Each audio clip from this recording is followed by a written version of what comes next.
lahat ay may bago akong i-share tungkol kay sitaw. May bagong update sitaw na kailangan natin fill upan or kailangan natin mag-sign up bago tayo mag-withdraw. Kailangan na ng tax or TIN number sa ating mga withdrawal slip or sa pag-withdraw natin. Pero hindi yan problema kung wala kang TIN number or tax number.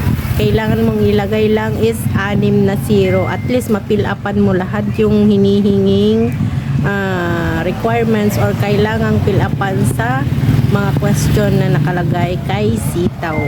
Malalaman mo lang kung mag-withdraw ka na, kailangan mong fill upan lahat yun kasi nakalagay ng red na asterisk. Ibig sabihin kailangan fill upan lahat. Para ma-fill upan mo lahat, lagyan mo lang ng 6 na 0 doon sa tax number. So yun lang yung bagong update ni sitaw na kailangan ng mag-update para maka-withdraw na tayo. So happy selling mga kasitaw fam!